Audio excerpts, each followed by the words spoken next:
It's 12:30. It's Tuesday. That means it's time for Asian House Vols Talk with Caleb Calhoun of allfortennessee.com. And if that name sounds familiar, then I'm going to tell you why. Because Caleb Calhoun and All for Tennessee, I am seeing your site. Are you noticing this yourself?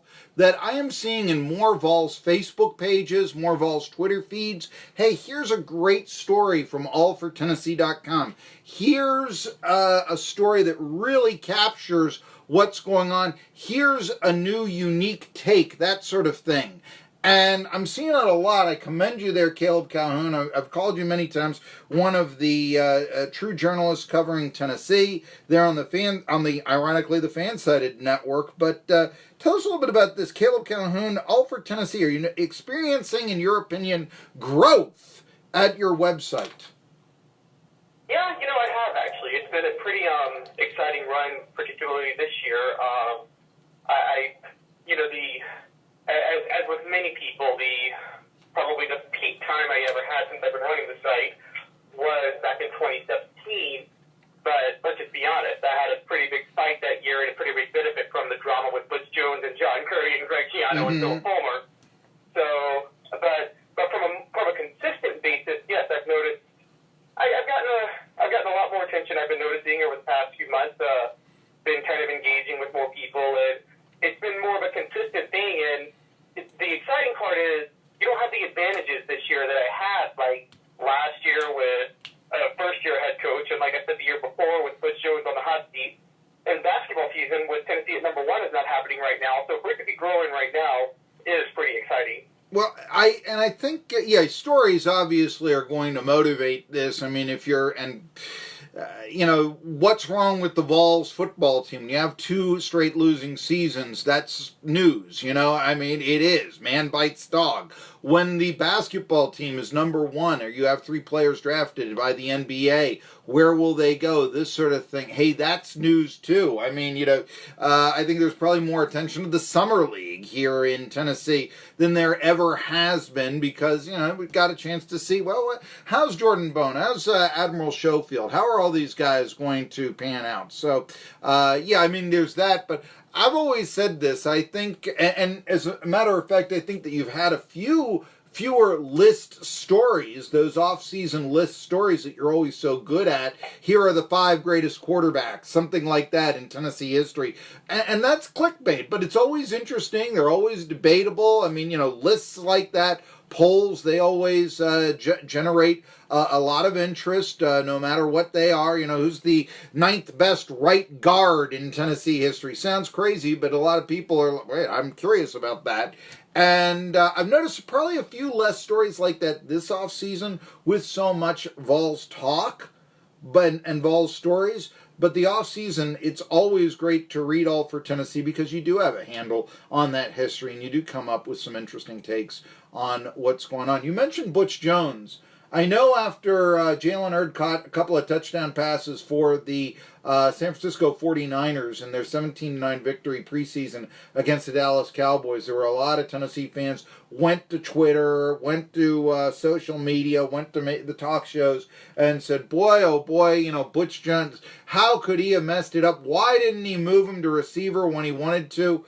But I got a question. That's all spilled milk. Is it time for Tennessee fans to move on from Butch Jones? I mean, yeah, I think mostly they have, but Tennessee fans are never going to. They're never going to not rehash the flaws and mistakes that happened with the program in previous years. I mean, I was only 2 years old, and then I was only 4 years old in 1990 and 1992. But I still hear all the talk about what the heck 2-point play did Tennessee call when they faced South Carolina in 1992 when they lost? Why didn't they call something better? Mm-hmm. And I still hear people rant about how in the world did they allow a blocked kick against Alabama in 1990 to roll back to the other side of the field and lose that game. So I can pretty much say, knowing that, I would say that the frustration with the Butch Jones botches will probably never go away because nothing ever goes away on Rocky Top. Well, but I think that also speaks of a fan base, though, that cares. I mean, the Pittsburgh Pirates are never going to forget Francisco Cabrera. or for that matter, a wild pitch thrown by Bob Moose, okay? The Kansas City Royals fans are not going to forget, Mark Littell giving up home run to give the Yankees the pennant in '76, or I could say Ralph Branca. There's one you don't remember him as 20-game winner. You know what you remember him for. That was in 1951. So similar things. Hey, I was talking on this show of Tennessee's last 2 ties. And I was upset with both Majors and Fulmer for not going after victories, not throwing a Hail Mary instead of going for a draw play against Colorado in '90. In '93, not having Heath Schuler with a minute left try to get the Vols into position for field goal range instead of just running the ball a couple of downs and being happy with the tie, that sort of thing.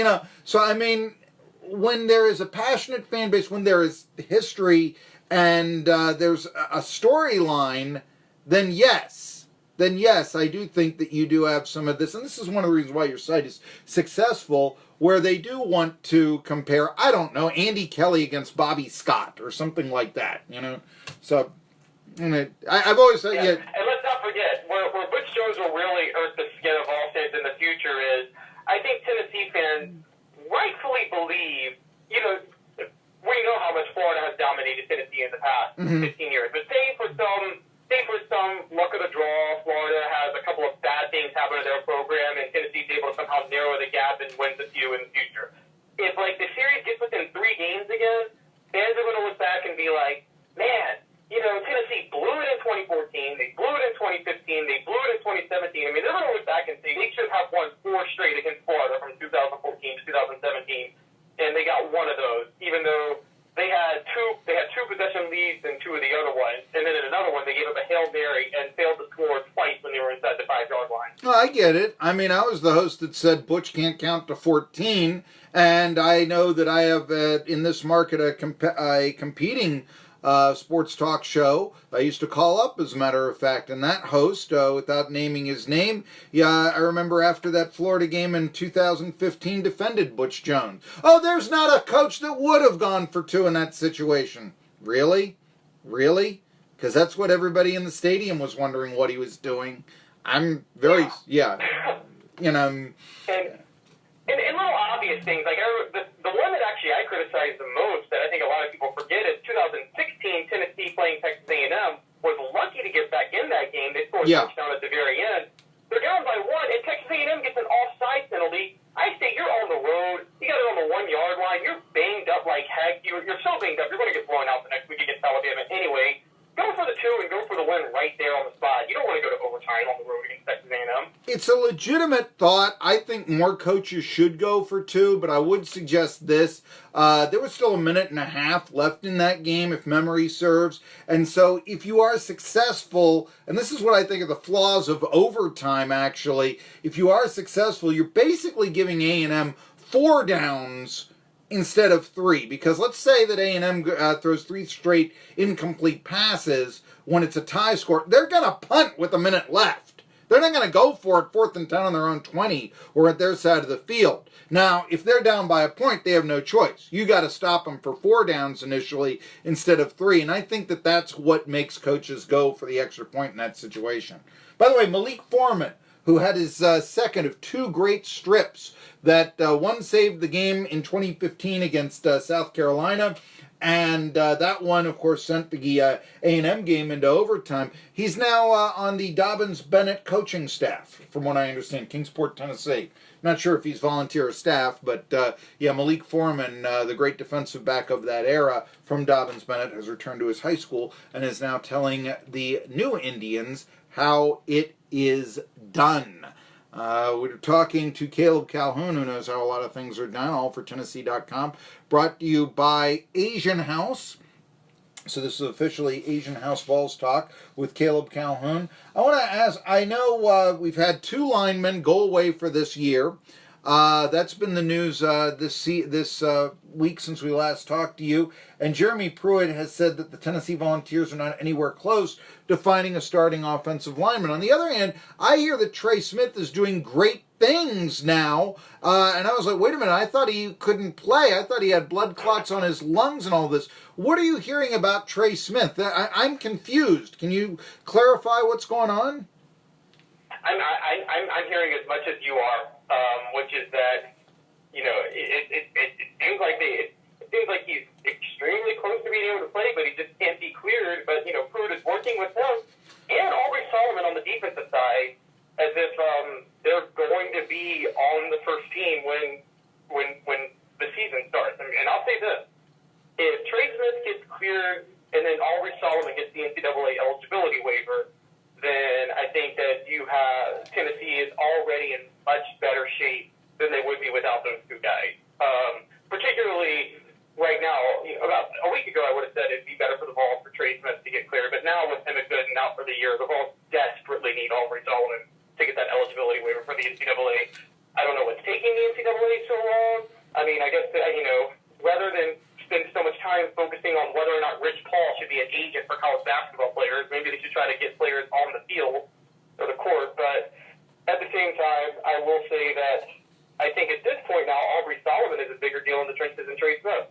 It's mentioning Paul right there as an agent. I know what you're talking about right there. I've been somewhat remiss in talking about this on this show, but I've always thought that idea that the agent had to have a college degree, that's kind of an NCAA thing. You don't see many coaches, for instance, that will coach in the NCAA that didn't graduate from college. I know, for instance, at ETSU, Keith Mr. Jennings, he did not graduate after his career. He had to come back to ETSU, complete his courses, and and then he became a graduate assistant in the previous decade under Murray Bartow and all this. And you're thinking the program's greatest player ever, but no, you're going to get the degree. That's a big thing. Now, how that extends to agents, interesting, but that is a very NCAA thing.